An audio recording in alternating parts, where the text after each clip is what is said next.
RGHS के तहत हम दवाइयाँ लेते हैं, डॉक्टर से लिखवाते हैं और अपन मेडिकल स्टोर से जा कर के दवाएँ लेते हैं। डॉक्टर जो दवाई लिखता है, मेडिकल स्टोर पे जाते हैं तो वो यूँ कहते हैं कि इस कंपनी की दवाई नहीं मिलेगी, बल्कि आपको ऐसे ही दूसरी कंपनी की दवाई दे देंगे जिसमें साल्ट ये मिल जाएगा। अब होता क्या है कि मैं एक बीपी की दवाई डॉक्टर साहब से लिखवा करके मेडिकल स्टोर पे गया। पहले मेडिकल स्टोर पे जा कर के मैंने पर्चा बताया, उन्होंने कहा ये दवाई यहाँ पे नहीं मिलती है। दूसरे पे गया, उसने कहा कि इस कंपनी की नहीं मिलेगी, जबकि आपको दूसरी कंपनी की उसी साल्ट में मिल जाएगी। फिर मैंने दिमाग लगाया, मैंने कहा एक बार मैं उनको स्ट्रिप बता दूं, क्योंकि जो दवाई हमारी चल रही थी उसकी स्ट्रिप मेरे साथ थी। ये वाली स्ट्रिप ले जा करके मैंने एक तीसरे मेडिकल स्टोर पे जाके बोला कि ये दवाई मिलेगी क्या? उन्होंने कहा हाँ मिल जाएगी। फिर मैंने पर्चा निकाला, RGHS का डॉक्टर साहब का लिखा हुआ।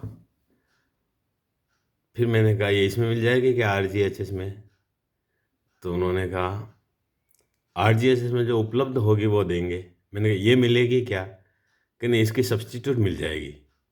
मैंने कहा आपको पैसे से मिल जाएगी क्या? तो आपने कहा हाँ पैसे से तो मिल जाएगी, लेकिन सब्स्टिट्यूट मिलेगी, दे दी पर्चे से लोगे। मैंने कहा ये ऐसा क्यों? तो उन्होंने बताया कि सरकार से हमको पैसा पास 6 महीने में होता है।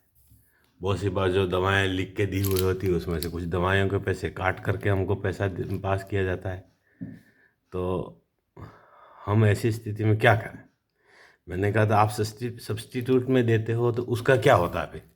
फिर सब्स्टिट्यूट में हमारे क्या है कि ज़्यादा मार्जिन वाली दवाई होती है वो हम देते हैं सब्स्टिट्यूट, ताकि क्या, यदि सरकार काट भी ले 6 महीने बाद भी पैसा पास हो जाए तो भी हमको किसी तरह का घाटा नहीं हो। ऐसे करके वो बोला।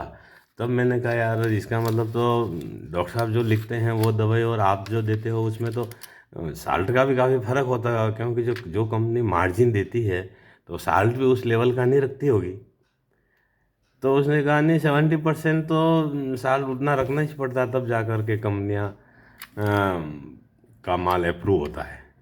मैंने कहा डॉक्टर ने लिखा जो तो 70% थोड़ी लिखा, उसने तो 100% ये साल्ट लोगे तो आपको बीपी शुगर की बीमारी कंट्रोल रहेगी, और आप उसको एक 70% वाला माल दे रहे हो तो ये कैसे बैठेगा? इसका मतलब तो पेशेंट के साथ धोखा है। या सरकार धोखा कर रही है या केमिस्ट धोखा कर रहे हैं, जो भी धोखा तो कर ही रहे हैं कोई न कोई। फिर मैंने वो दवाइयाँ ले करके मैंने कहा आपने अभी जो बताई उसमें से 1 महीने की दवाई तो मुझे ओरिजिनल दो, बाकी के तो ठीक है देखते हैं। तो उसने जैसे तैसे करके जो डॉक्टर साहब ने पर्चा लिखा था उसमें से ये 1 महीने की दवाई मुझे ओरिजिनल दी।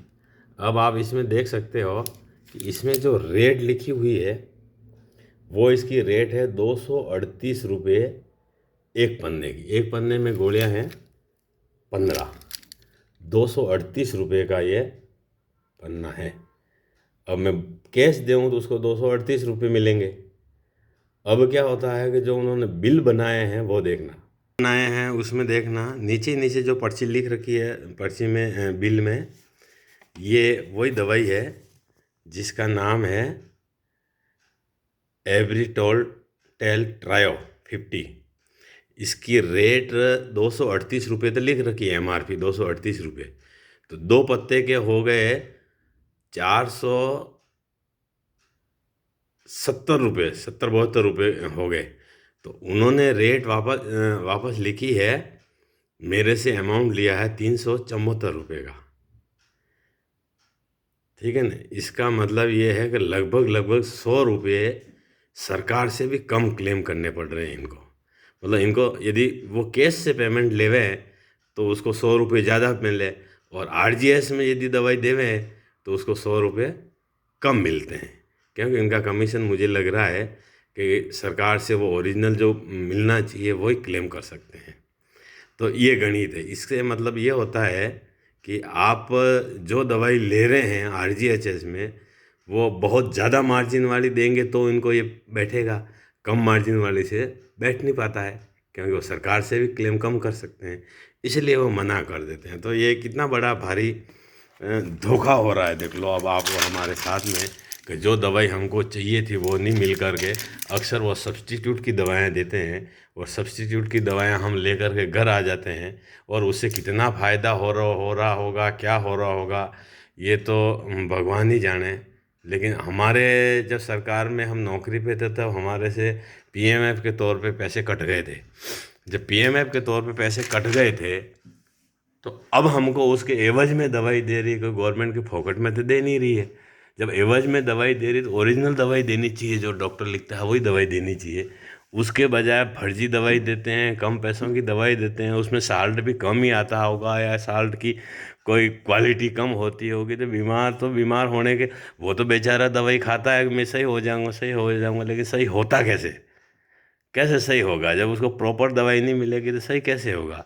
तो ये मैं आज आपको बता रहा हूँ कि इस प्रकार का बहुत बड़ा खेला हो रहा है, और इस खेले से आप सजग रहें और सब कोई न कोई किसी न किसी तरह का एक प्लान बना करके और इसके अगेंस्ट में बोलना चाहिए कि हमको चाहे एक बीमार व्यक्ति के साथ में इस प्रकार का धोखा कर ले, और उस हिडन धोखा जो हमको तो पता ही नहीं लग रहा है क्या हो रहा है क्या नहीं होगा, हम सोच रहे हैं ठीक हो जाएंगे, ठीक कैसे होगा? दवाएं कम कीमत की और कम क्वालिटी की दवाई मिलेगी तो फिर ऐसा होगा। इसलिए इस वीडियो को अधिक से लाइक करें और अधिक से शेयर करें, ताकि बहुत से लोगों को ये पता लगे कि आपके साथ क्या हो रहा है। धन्यवाद।